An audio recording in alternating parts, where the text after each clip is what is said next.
여러분, 오늘과 이제 다음 주는 이제 다른 목사님 오시겠습니다만은 그 다음 주 한 번 더 이렇게 말씀을 나누면 우리가 느헤미야 말씀을 이제 마치게 될 것입니다. 제가 이제 우리 교회 온 지가 한 10개월쯤 되는데, 새벽 기도, 그리고 또 주일 설교를 제가 이렇게 꼽아보니까 그래도 몇 건을 뗐더라고요. 제일 먼저 우리 히브리서 말씀을 우리가 새벽 기도 때 뗐고, 요한 1서, 2서, 3서, 그리고 지금 이제 창세기 47장까지 했습니다. 그래서 다다음 주쯤 되면, 이제 창세기 마무리되지 않을까 생각하고 있고, 그리고 이제 느헤미야도 이제 한 2번, 오늘하고 포함해서 2번 정도 남고, 갈라디아서를 3장까지 마치고 나서 제가 힘이 없어가지고 갈라디아서를 묵상을 못 하겠어요. 그래서 나중에 좀 힘을 더 길러가지고 나머지 제가 보든지 아니면은 하여튼 이 느헤미야 끝나면 뭘 할지 지금 고민 중에 있습니다. 개인적으로는 저와 여러분이 이 창세기부터 시작해서 요한계시록까지 뭐 예화나 뭐 세상의 어떤 이런 얘기들 말고 하나님 말씀 읽고 또 그 하나님 말씀에서 말씀하시는 그 하나님의 교훈을 좀 우리가 같이 묵상하고 찾고 그 말씀을 붙들고 그렇게 좀 살면 참 좋겠다, 이런 마음이 있습니다. 제가 우리 새벽기도 하시는 분들한테는 한 10년쯤 하면 창세기부터 요한계시록까지 다 할 것 같다고 그렇게 제가 말씀을 드렸어요. 새벽기도 하시는 분들 10년 동안 저하고 같이 새벽마다 말씀을 묵상하자고 그렇게 말씀을 드렸는데, 여러분 늘 말씀에 대한 그 사모함, 갈망함, 그런 게 여러분 가운데 있으면 좋겠습니다. 오늘은 즐거워하는 소리가 멀리라는 그런 제목으로 하나님 말씀을 함께 나누겠습니다. 오늘 본문은 성벽 봉헌식에 대한 그런 내용이죠. 성벽 제거는 언제 끝났냐 하면 우리 느헤미야 상황에서 보면 6장에서 성벽 재건이 마무리가 되었습니다. 여러분 보통 이제 한국에서도 교회당을 건축하고 나서 봉헌 예배 이렇게 드리는 경우가 좀 있죠. 성전 봉헌 예배라고 이렇게 이름을 붙이는데, 사실은 성전 봉헌 예배는 제가 보니까 이렇게 좀 적절하지 않은 것 같아요. 교회당 봉헌, 뭐 예배당 봉헌하는 게 오히려 더 맞을 것 같은데, 어쨌든 여러분 건물을 짓고 나서 이것을 구별하기 위해서 하나님 앞에 올려드리는 것입니다.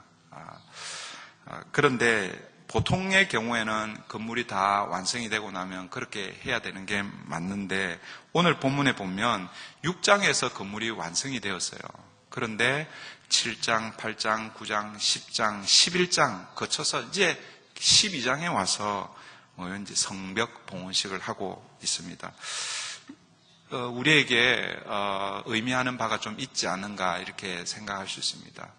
이 성벽 봉헌식은 단순히 건물이 완성이 되어서 그 건물을 하나님에 올려드린다, 그것만 있는 것이 아니라는 것을 우리가 알 수 있는 것이죠.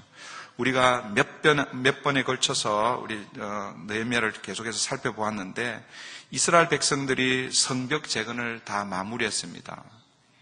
그런데 그 성벽 재건을 끝내고 나서 축제를 벌리고 집으로 다 돌아간 게 아니죠. 어떻게 했습니까? 성벽 재건은 끝냈는데 뭔가 모르게 허전한 그런 마음이 있었어요. 그래서 이 백성들이 어디로 모여들고 있습니까? 어디에 모였어요? 수문 앞 광장. 여러분 이거 잊어버리면 안 됩니다. 제가 여러분께 부탁드렸잖아요, 그렇죠?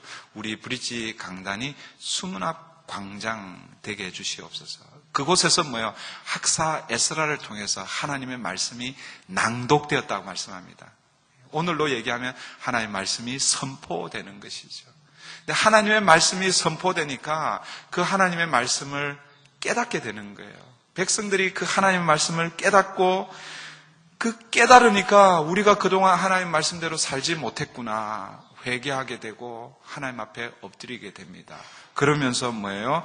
다시 하나님과의 관계를 새롭게 하고, 이제 다시 하나님의 이 언약을 우리가 지키겠습니다. 그러면서 언약을 갱신합니다. 그래서 지도자로부터 시작해서 다 사인하잖아요. 그 수많은 백성들이 사인할 수 없으니까 백성들은 어떻게 했습니까? 맹세했잖아요. 맹세로 우리 언약을 지키겠습니다. 이렇게 했습니다. 그게 8장, 9장, 10장에 소개가 되어 있습니다. 그리고 11장에 넘어오면 성벽은 재건이 되었고 사람들이 마음이 뜨거워졌습니다. 그런데 가만히 보니까 뭐예요? 아직 예루살렘 성 안에 살 사람들이 많지가 않은 거예요. 여러분, 아무리 화려하게 잘 만들어 놓아도 거기에 사람이 살지 않으면 시간이 지나면 곧 뭐예요? 폐허로 또 바뀌게 되는 것이죠. 그래서 사람들을 그곳에 채웁니다. 제일 먼저 지도자들이 솔선수범하고 있죠. 그리고 또 뭐예요? 사람들 제비를 뽑아서 10분의 1을 예루살렘 성 안으로 보냅니다. 제비에 뽑히지 않은 사람들은 자원해서 저도 그곳에 가서 살고 싶습니다. 이런 사람들, 그런 사람들로 이제 뭐예요? 예루살렘 성 안이 채워졌습니다. 사람들이 이제 왕성해졌고 사람들로 북적북적 거리고 있습니다. 하나님의 도성 예루살렘 성이 활발하게 이제 생기를 찾아가고 있는 것이죠. 그리고 오늘 이어지는 말씀이 이제 12장 말씀인 것입니다. 오늘 우리가 읽지는 않았지만 12장 앞부분 1절부터 26절은 제사장들과 레위인들 이름이 소개가 되고 있습니다. 이 사람들이 어떤 사람이냐? 다 제사장들, 레위 사람들입니다. 이 사람들은요, 1차, 그러니까 바벨론에 포로되었던 사람들이 약 한 70년이 지나서 이제 너희들이 돌아갈 것이다. 그 하나님의 약속에 따라 사람들이 바벨론에서 귀환을 합니다. 그때 이제 크게 1차, 2차, 3차로 귀환을 하게 되는데 1차의 지도자가 누구였냐면 스룹바벨과 요수아입니다.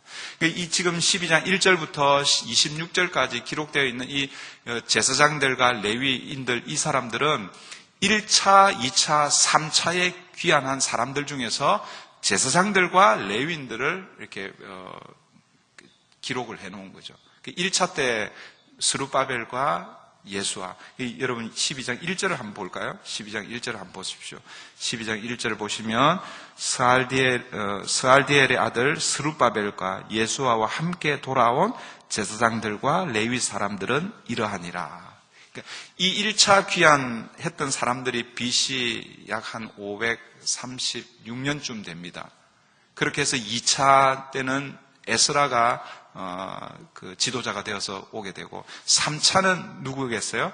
오늘 우리가 보고 있는 이 느헤미야가 3차 지도자가 되어서 그 포로에서 이렇게 돌아오거든요. 3차가 BC 한 444년 혹은 BC 443년 그 정도. 보시면 약 한 90몇 년, 100년 동안 뭐예요? 1차, 2차, 3차 포로에서 돌아오는 것을 볼 수 있습니다. 그런 사람들, 포로에서 돌아온 사람들 중에서 오늘 12장에서는 특별히 뭐예요? 제사장들과 레위인들의 이름을 기록하고 있습니다. 이들은 모두가 다 하나님의 성전을 위해서 일하는 사람들입니다. 성벽 봉헌식에 앞서서 이들의 이름을 먼저 밝히고 있는 것, 이것은 하나님께서 그들의 수고와 헌신을 기억하시겠다라는 그런 의미 아니겠습니까? 아마 지금 거의 100년이 넘었기 때문에, 돌아온 지 100년이 넘었기 때문에 1차 스룹바벨과 함께 왔던 사람 중에서는 거의 대부분이 다 돌아가셨을 거고 2차에 돌아온 사람들도 거의 다 돌아가셨을 거예요.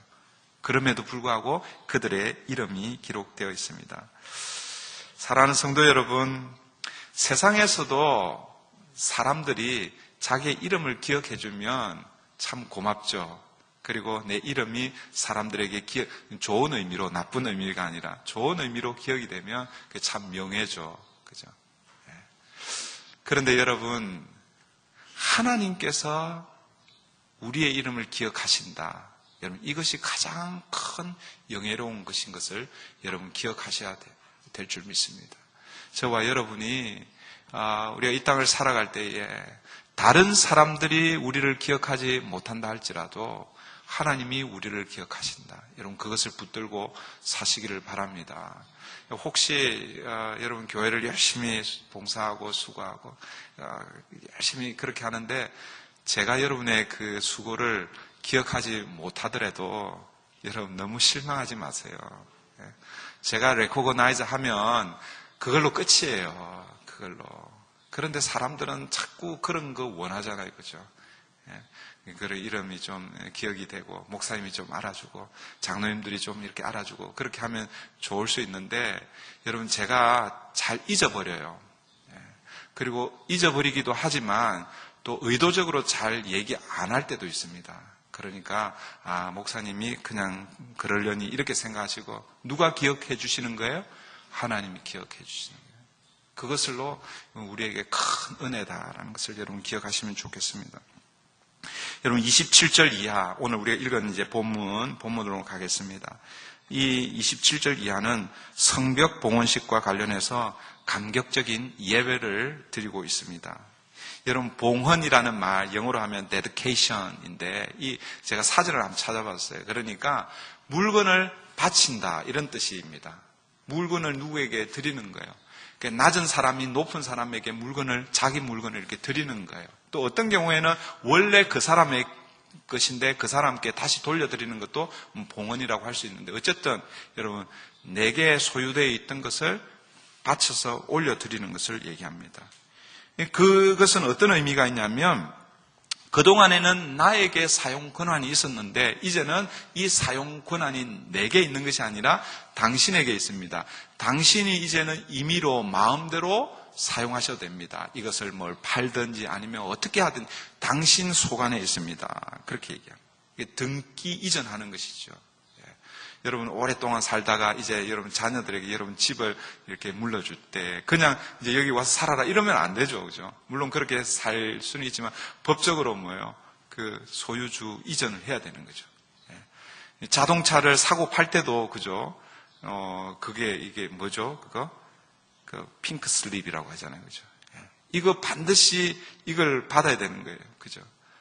제 차도 핑크 슬립이 제 차가 2대인데 하나밖에 없어요. 하나는 아직 페이만 하고 있으니까 페이가 이렇게 완불이 안 되면 아직 이게 은행이 갖고 있는 거예요. 이게. 그 개인적으로 이렇게 차를 사고 팔 때 이 핑크 슬립을 모르고 이거 안 받으면요 이게 안 되는 거예요. 그죠? 그걸 딱 받아야 이게 내게 되는 그 사인하고 다시 내 이름으로 그 핑크 슬립을 받아야 되는 거지. 봉헌한다는 게 그런 의미라는 거예요. 원래는 내 것이었는데 이제는 뭐예요? 내 것이라고 하지 않고 뭐예요? 드리는 것입니다.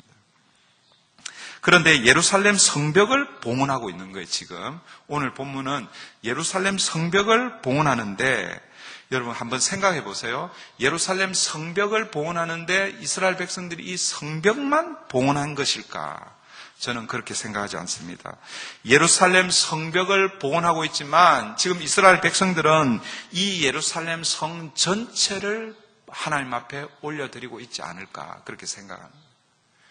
예루살렘 성만 올려드리는 것이 아니라 그 예루살렘 성 안에 살고 있는 사람들, 그 사람들이 상징적으로 성벽 봉헌식을 통해서 자기 자신들을 하나님 앞에 올려드리고 있는 것입니다. 여러분 이게 굉장히 중요합니다.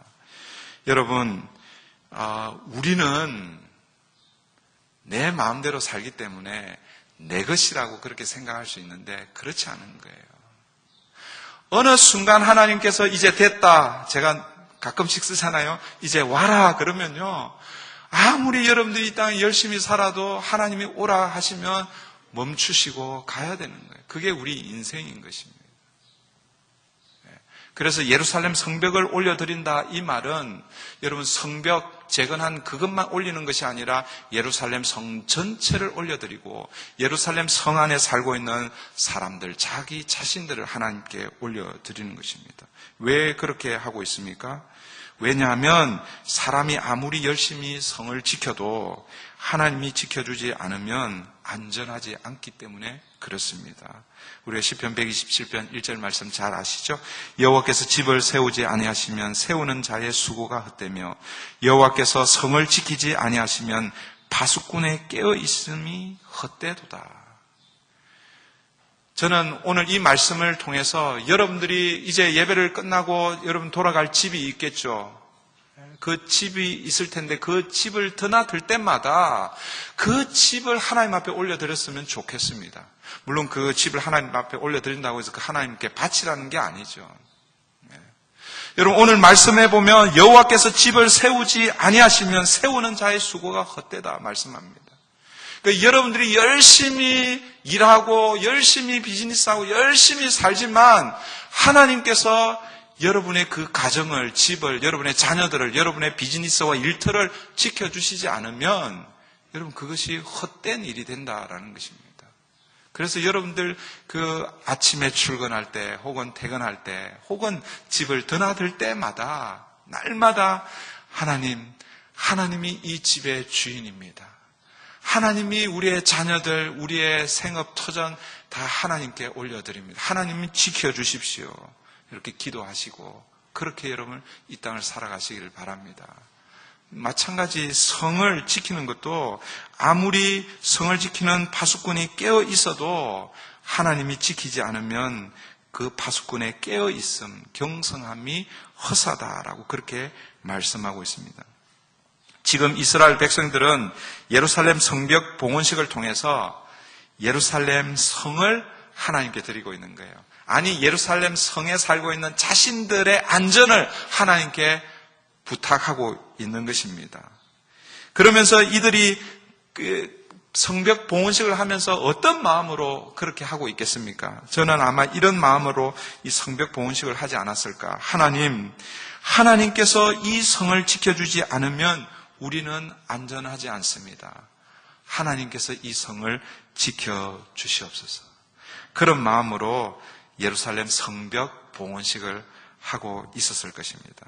그런데 그 봉헌식을 준비하는 그들의 마음이 어떤가? 여러분, 자기 것을 다른 사람에게 주면 아깝잖아요. 그죠? 여러분, 평생을 살던 그 집을 저는 아직 자식에게 물려줄 집도 없지만 아직 그럴 나이도 아니기도 하지만 모르겠어요. 혹시 여러분 중에 평생을 일구었던 그 집을 자식에게 이렇게 등기 이전해서 주신 분이 계신지 모르겠습니다. 그럴 때 어떻던가요? 기쁘던가요? 즐겁던가요? 아니면은 모르겠어요. 어떤 마음이 있었는지 모르겠습니다. 그런데 오늘 보세요.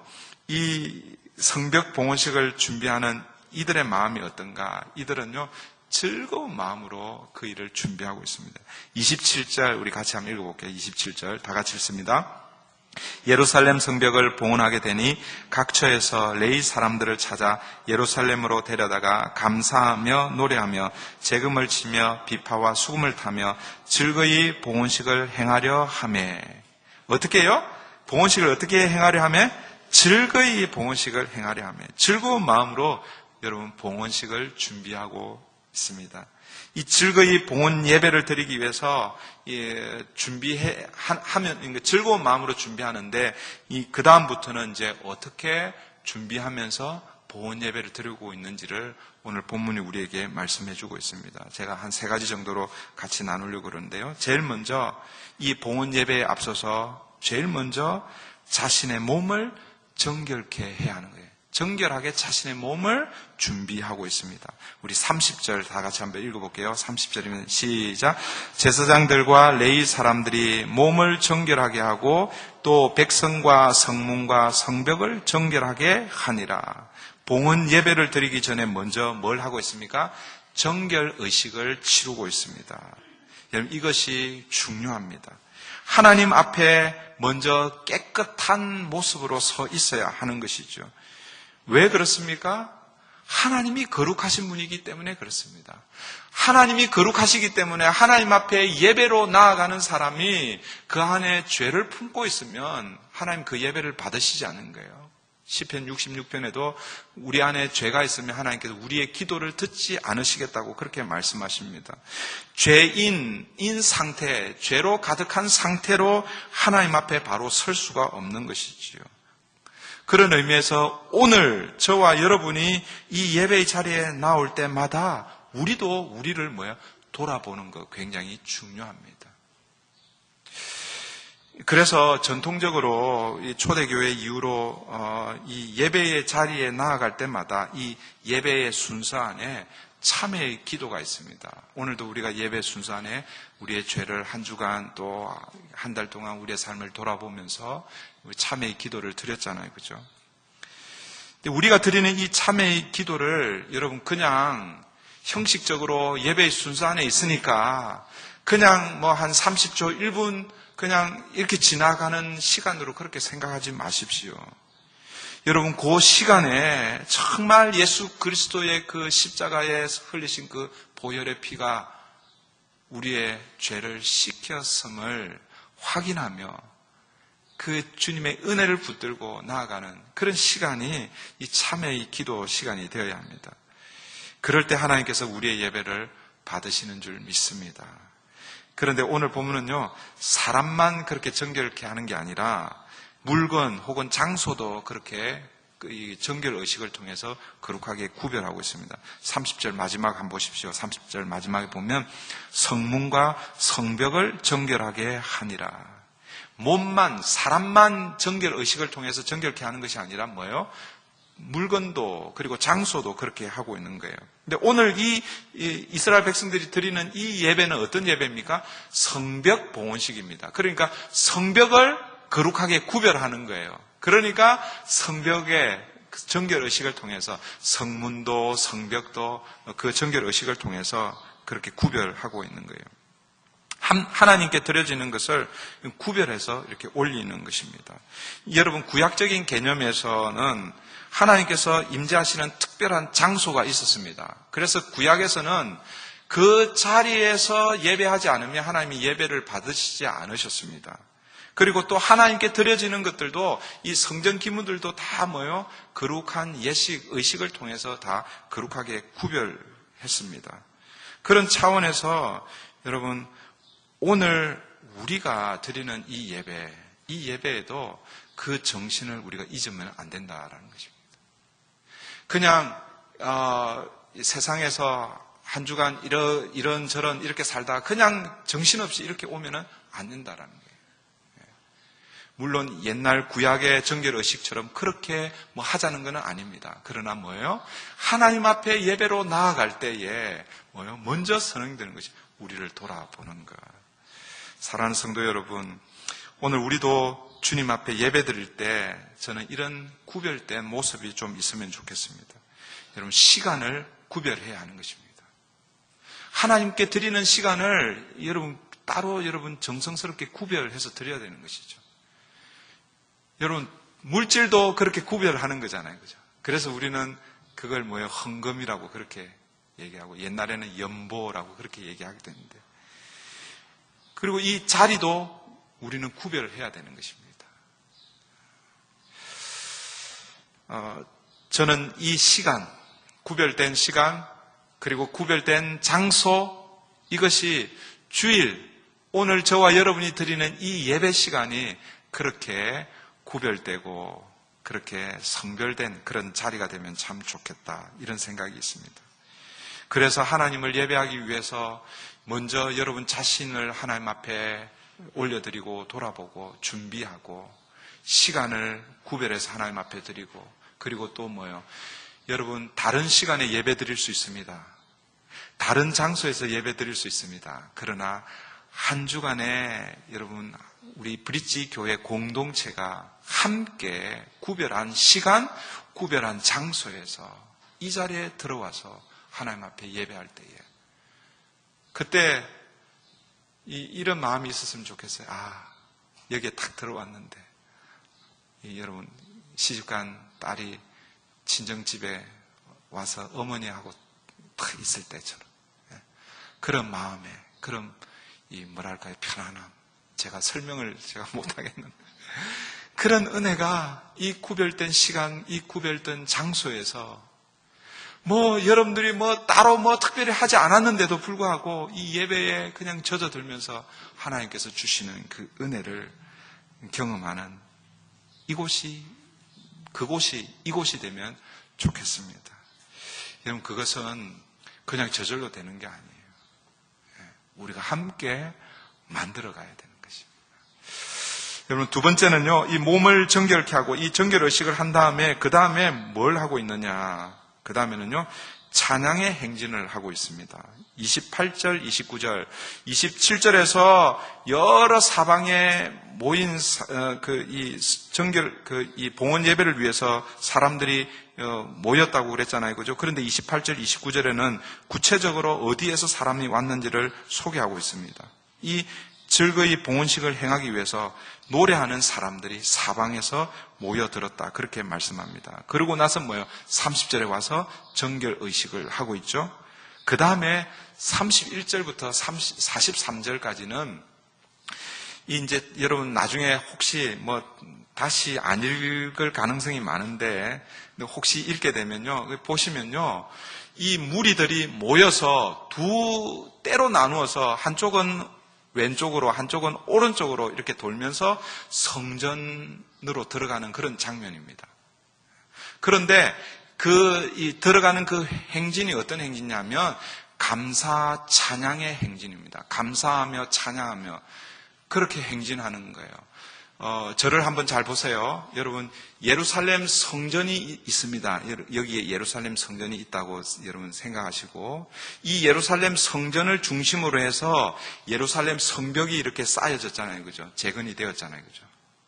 이 예루살렘 성전을 보호하기 위해서 예루살렘 성벽이 이렇게 만들어졌습니다. 예루살렘 이 성벽에 문이 몇 개였냐면 10개의 문이 있습니다. 10개의 문. 10개의 문이 있고 그 다음에 망대가 몇 개가 있냐면 4개가 있어요. 4개. 그래서 총 14개가 문과 망대가 있는데, 그런데 주로 다시 예루살렘 성전이 있고, 예루살렘 성전의 이 문이요 동쪽을 향해 있어요. 보통 동쪽. 그래서 이 동쪽을 향해 있는 여기에 동문이라는 문이 있습니다. 주로 성전으로 출입할 때는 이 동문을 향해서 출입하는 거예요. 그런데 오늘 31절부터 보시면은 제사장들과 레위인들, 그리고 노래하는 사람들, 그리고 수많은 백성들이 오늘 성벽 봉헌식에 모였는데, 동문 앞으로 바로 모인 것이 아니라 두 때로 나누어서 동문을 향해서 성벽 위를 걸으면서 그 동문을 향해서 가고 있는 거예요. 그러니까 보시면 이 동문 반대편에 모여 있는 거예요. 정확하게 어디인지는 말씀해 놓고 있지는 않지만 지도를 보면 중간쯤이 어디냐면 골짜기 문입니다. 골짜기 문. 그 골짜기 문은 어떤 문이냐면 느헤미야가 1장에서 2장이죠. 2장에 와서 하나님의 비전을 가지고 예루살렘에 와서 그 회파된 무너진 성벽을 조사하기 위해서 어디서부터 출발하냐면 그 골짜기 문에서 출발합니다. 그러니까 어떻게 보면 성전에서 제일 먼 쪽에 있습니다. 여기에 제사장들과 레위 사람들, 노래하는 사람들, 백성들이 다 모여 있는 거예요. 그리고 여기에 모여서 두 때로 나누어져서 한 편은 왼쪽으로 돌고 한 무리는 오른쪽으로 돌면서 하나님께 찬양의 행진을 하고 있는 거예요.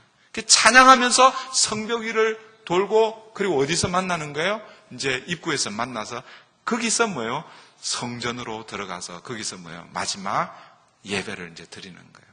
그 장면이 31절부터 42절까지 그렇게 소개되고 있는 거예요.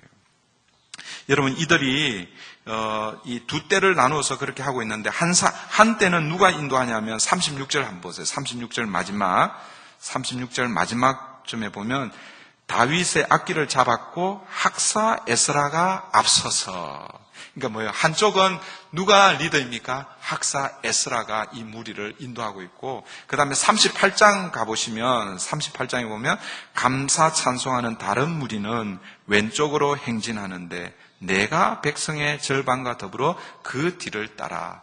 누가 인도하고 있습니까? 내가 누구예요? 느헤미야입니다. 그러니까 학사 에스라와 느헤미야, 총독 느헤미야가 이 두 무리를 이끌고 출발은 같은 장소에서 합니다. 출발해서 이제 성전 앞 들어가는 그 출입구에서 만나는 것이죠. 이들이 서로 반대 방향으로 돌면서 성전 앞으로 모여가고 있는데, 이들이 그 성벽 위를 걸어가면서 찬송하면서 어떤 생각을 여러분 했을까요? 여러분, 예루살렘 성벽을 재건하여 봉헌하는 것이기 때문에 성벽 재건에 대한 감사의 마음으로 성벽 위를 아마 돌았을 것입니다. 그게 첫 번째 그들의 마음이었을 것입니다. 그 기쁨과 감격에 겨워서 우리가 이 성벽을 재건했구나, 이런 마음도 있었을 것입니다. 그러나 또 한편으로는 여러분, 성전이 무너지고 성벽이 무너진 그 이유가 무엇인가? 그것은 뭐예요? 하나님의 말씀을 붙들지 않고 하나님 중심으로 살지 않은 자신들의 그 죄 때문에 하나님의 성전이 무너지고 성벽이 무너졌다는 것을 아마 성벽 위를 돌면서 깨닫지 않았을까? 여러분, 이 골짜기 문에서 시작해서 이렇게 가다 보면요, 점점 뭐가 보이겠어요? 성전이 보이지 않았겠습니까? 가까이 가면 가까이 갈수록 아마 성전이 자기들 눈앞에 분명하게 보였을 것입니다. 그러면서 저는 이런 다짐을 하지 않았을까? 하나님이 임재해 계신 이 성전이 우리의 중심입니다. 우리 삶의 중심입니다. 우리가 다시 이 성전을 회파하거나 무너지거나 우리 이 성전을 소홀히 대하지 않겠습니다. 그런 마음으로 아마 성전 가까이 나아가지 않았겠어요? 왜 그런 생각을 했겠습니까? 그들이 당했던 그 어려움과 아픔들은 뭐예요? 성전을 바로 세우지 못했기 때문에, 하나님의 말씀을 붙들고 살지 못했기 때문에 그렇게 된 거거든요. 그래서 여러분 10장인가요? 10장 마지막 한번 가보시겠어요? 743페이지인데 10장 마지막에 보면 이들이 하나님 앞에서 언약을 갱신하고 맹세하고 다짐하면서 뭐라고 마지막에 말씀하느냐면 이렇게 말씀하는 거예요. 10장 마지막 절입니다. 그 마지막 부분에 우리가 우리 하나님의 전을 버려두지 아니하리라. 이 고백 안에 뭐가 담겨 있는 거예요? 그 전에 어떻게 했다는 거예요? 성전을 그냥 버려두었다는 거예요. 성전을 버려두었다는 것은 그냥 성전을 그냥 둔 게 아니라 뭐예요? 성전 중심으로 살지 않았다는 것이죠. 성전 중심으로 살지 않았다는 것은 하나님의 말씀대로 살지 않았다라는 그런 의미입니다. 그런데 지금 성벽 위를 걸어가면서 뭐가 보이는 거예요? 성전이 보이는 거예요. 그러면서 감사의 마음도 있었지만 또 다짐의 마음도 있었을 것입니다. 이제 다시는 하나님의 전을 버려두지 않겠습니다. 사랑하는 성도 여러분, 예배는 하나님을 향하여 나의 중심이 어디 있는지를 확인하는 자리가 예배입니다. 물론 예배는 다양하게 해석할 수 있지만 하나님께서 우리에게 베풀어 주신 그 은혜에 감사해서 우리의 시간과 우리의 물질과 우리의 마음과 정성을 올려드리는 게 예배입니다. 그 하나님의 은혜에 리스폰스, 반응하는 것이 예배입니다. 그러나 또 한편으로 이 예배는 이 예배의 자리에서 뭐예요? 우리의 중심을 날마다 재점검하는 거예요. 여러분, 음악을 하시는 분들, 악기 연주하시는 분들, 연주하기 전에 뭐 하는 거예요? 튜닝 하잖아요, 튜닝. 성악 하시는 분들도 목소리 튜닝 이렇게 하잖아요, 그죠? 왜 그렇습니까? 그냥 조금만 시간이 지나면 뭐예요? 그게 음이 틀려지기 때문에 그러는 거예요. 여러분, 우리가 하나님의 자녀이지만 한 주간 동안 여러분의 삶의 자리에서 이리 쳐이고 저리 쳐이고 그리고 세상에 오는 여러 가지 도전 앞에서 우리의 중심이 무너질 수가 있습니다. 그럴 때에 뭐예요? 예배가 다시 한번 우리의 마음을 하나님을 향해서 튜닝, 다시 재점검하는 자리가 바로 이 예배인 것입니다. 사랑하는 성도 여러분, 여러분의 마음을 세상에 빼앗기지 마십시오. 여러분의 마음을 세상에 두지 마십시오. 물론 우리가 세상에 발을 딛고 살고 있습니다. 그러나 세상에 살지만 우리의 마음 중심은 누구를 향해야 되는 거예요? 하나님을 향해야 되는 것입니다.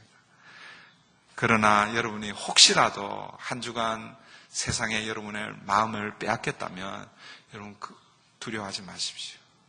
그 자리에서 다시 일어나서 어디로 향하면 되는 겁니까? 예배로 향하면 됩니다. 예배로 나와서 그 예배 안에서 다시 흐트러졌던 우리의 마음을 하나님께로 맞추는 거예요. 튜닝하는 거예요. 여러분, 이것이 바로 예배입니다. 예배의 자리에서 날마다 이것을 확인해야 되는 것입니다. 마지막 이 찬양의 행진의 결과, 이 다르게 표현하면 예배의 결과가 뭔가? 그게 뭐겠습니까? 즐거움입니다. 기쁨입니다. 여러분, 예배하면 우리 가운데 말할 수 없는 기쁨과 즐거움이 흘러 넘치는 거예요. 오늘 본문에서는 즐거워하는 소리가 멀리 퍼졌다 이렇게 말씀합니다. 이 봉헌 예배의 절정이 어디냐면요, 43절입니다. 우리 43절 다 같이 한번 읽어볼게요. 43절입니다. 시작. 이날에 무리가 큰 제사를 드리고 심히 즐거워하였으니 이는 하나님이 크게 즐거워하게 하셨습니다. 부녀와 어린 아이도 즐거워하였으므로 예루살렘이 즐거워하는 소리가 멀리 들렸느니라. 이 43절 이 한 절에 즐거워하다라는 이런 표현이 4번 사용되고 있죠. 이 예배를 통해서 경험하는 중요한 요소가 바로 이 기쁨, 즐거움입니다. 하나님을 바르게 예배하면 이 예배를 통해서 뭐요? 하나님이 주시는 그 은혜가 있다는 거죠. 그 은혜를 통해서 즐거워하는 것입니다. 무리가 큰 제사, 예배를 드리고 심히 즐거워했다 이렇게 표현하는데 저는 우리 예배 안에 이런 기쁨과 감사, 즐거움이 있으면 좋겠어요. 아까도 제가 말씀드렸지만 일주일 동안 살 때에 여러분 하나님의 자녀로 백성으로 이 땅을 열심히 살려고 하지만 그러나 이런 문제 저런 문제 여기 치이고 저기 치이고 스크래치 나고 상처 입고 이런 마음 이런 것들을 예배의 자리에 왔을 때에 하나님 주시는 은혜로 다시 힘을 얻고 회복되고 치유되고 그 하나님의 은혜로 말미암아 다시 기쁨을 회복하는 거예요. 여러분 여전히 내 안에 상처가 있는데 그 상처가 해결이 안 됐는데 여러분 예배를 잘 드렸다고 해서 기쁨이 올 수가 없는 것이죠. 우리 안에 있는 그런 무거운 짐들이 풀려지고 상처가 여러분 아물어지고 회복되고 이럴 때에 그 기쁨이 그게 흘러나오는 것이죠. 저는 우리 예배가 그렇게 됐으면 좋겠어요. 다시 말씀드립니다. 저절로 되는 게 아니에요. 저절로 되는 게 아니에요. 우리가 그렇게 예배를 만들어 가야 하는 것입니다. 그런데 여러분 이 즐거움이 어디서 오는가? 43절을 다시 보십시오. 43절 이날에 무리가 큰 제사를 드리고 심히 즐거워하였으니 이는 이 즐거움이 어디서 오는 거예요? 이는 하나님이 크게 즐거워하게 하셨습니다. 이 즐거움은요 누구로부터 오는 거예요? 하나님으로부터 오는 거예요. 제가 여러분들에게 줄 수 있는 게 아닙니다. 여러분 우리 장로님들이나 누구 할 수 있는 게 아니에요. 하나님께서 주시는 거예요. 그래서 예배를 위해서 우리가 함께 준비하고 함께 사모하고 함께 만들어 가야 되는 거예요. 성령의 역사가 우리 가운데 함께 할 수 있도록 그렇게 해야 하는 것입니다. 즐거움의 원천은 하나님이십니다. 하나님이 즐거움을 주셔야 우리가 그 예배 안에서 즐거움을 얻을 수 있는 것입니다. 사랑하는 성도 여러분, 우리의 즐거움은 하나님으로부터 온다는 것을 여러분 잊지 마시기를 바랍니다. 물론 세상에서도 기쁨이 있죠. 즐거움이 있습니다. 비즈니스가 잘 되면 여러분 좋죠. 자녀들이 공부를 잘하고 좋은 대학에 가고 또 좋은 직장에 들어가고 이렇게 하면 기쁨이 있죠. 그러나 여러분 그런 기쁨은 다 유통기한이 있다고 그랬잖아요. 그죠? 제가 여러 번 말씀드렸잖아요. 새 차 이렇게 뽑았을 때 이 3개월밖에 안 가더라고요. 접촉사고 딱 그 3개월 만에 접촉사고 한번 나니까 애지중지하던 먼지 안 주면 닦고 이렇게 하던 그 차 한 번 이렇게 탁 대고 나니까 아이고 그냥 탁 없어. 세상이 우리에게 주는 기쁨은요 유통기한이 있는 거예요. 마르지 않는 기쁨은 누구로부터 와야 되는 거예요? 하나님으로부터 와야 되는 것입니다. 하나님으로부터 즐거움이 시작이 되어서 무리에게 임합니다. 여기에서 이 무리는요 성인 남자들입니다. 그런데 이 즐거움이 어디로 퍼져가냐면 부녀와 아이들에게까지 그렇게 번져가고 있습니다. 여러분 부녀 이 여자들 가리키잖아요. 여자들 아이들. 옛날에는 이 여자들 아이들 사람 취급을 안 했어요. 죄송합니다. 이 숫자 개수하는데도 넣지도 않았고 그냥 이렇게 본체 만체하고. 그런데 여러분 보세요. 오늘 이 하나님으로부터 온 이 즐거움이 무리, 여기 이 무리는 이 성인 남자들을 가리키는 거거든요. 그 무리에게 임한 뿐만 아니라 부녀에게 어린 아이들에게까지 이것이 뭐예요? 참된 예배를 경험한 공동체 안에는 하나님이 주시는 그 은혜로 말미암아 오는 이 기쁨, 즐거움이 모든 사람들에게 다 예외 없이 임한다라는 그런 의미입니다. 그래서 우리 교회가 좀 그랬으면 좋겠어요. 여러분, 나만 은혜 받으면 안 되는 거예요. 우리가 함께 은혜를 받아야 되는 거예요. 우리 KM, 우리만 잘 되면 안 되는 거예요. 우리 EM의 자녀들이 여러분 함께 하나님 주시는 은혜를 받아야 되는 것이죠. 우리 저기 제일 막내 아이들, 우리 생후 1년 된 아이들, 우리 그 이튼이라고 있어요. 세라, 스티브, 이 아이. 그런 아이들도 표현은 못하지만 일주일에 한 번 교회 올 때 예배의 자리에서 설명은 안 되지만 그 아이가 받는 그런 기쁨, 즐거움, 이런 것들이 뭐예요? 우리 교회를 통해서 흘러가야 되는 것이죠. 그런데 그 기쁨과 즐거움이 거기에만 머물러 있는 것이 아닙니다. 어디까지 흘러가고 있습니까? 그 소리가 어디까지 퍼져가고 있습니까? 다시 43절 보십시오. 마지막에 보면 예루살렘이 즐거워하는 소리가 멀리 들렸느니라. 이 즐거워하는 소리가 멀리까지 들렸다라고 그렇게 얘기합니다. 다시요. 지금 이스라엘 백성들이 성벽 봉헌식을 하기 위해서 어디에 모여 있는 거예요? 지금 성전 앞에 모여 있는 거예요. 물론 골짜기 문에서 시작해서 지금 이제 모여 있는 거예요. 이 성벽 봉헌식을 통해서 뭐예요? 하나님이 주시는 즐거움, 기쁨으로 가득 차 있습니다. 이것이 어디까지? 부녀들과 아이들까지 흘러갔습니다. 그런데 그 즐거워하는 소리가 예루살렘 전체에 퍼져가고 있는 거예요. 멀리까지 들려지고 있는 거예요. 저는 이게 저의 소원입니다. 제 기도의 제목입니다. 오늘 우리가 예배할 때에 이 예배의 자리에 하나님 주시는 은혜가 머물러 있는 것이 아니라 이 은혜가 우리의 자녀들까지 흘러가고, 아니 이 은혜가 여러분들이 이제 교회 문을 나서서 여러분의 삶의 자리, 여러분 가정, 직장, 일터, 학교, 세상을 향해 나아갈 때 그 즐거워하는 소리, 하나님이 주신 그 은혜가 어디까지 가야 되는 거예요? 여러분이 가는 그 구석구석 그 자리까지 멀리 퍼져가야 하는 것입니다. 여러분, 그 자리까지는 누가 가지고 가야 되는 거예요? 그거는 뭐예요? 여러분들이 하셔야 되는 거예요. 우리가 이 예배를 위해서 목사인 저와 우리 성가대와 우리 기도하시는 분들, 또 음식을 준비하시는 분, 예배를 위해서 수고하시는 분들을 통해서 준비해서 하나님 앞에 예배를 드립니다. 그것을 통해서 하나님께서 이 예배 가운데 은혜를 부어주실 수 있습니다. 그렇게 해서 받은 그 은혜, 그 감격, 그 기쁨, 즐거움, 그 즐거움이 여기에 머물러 있는 그것이 여기에 머물러 있는 것이 아니라 이젠 여러분의 삶의 곳곳의 자리에는 누가 가져가야 되는 거예요? 여러분이 가져가셔야 되는 거예요.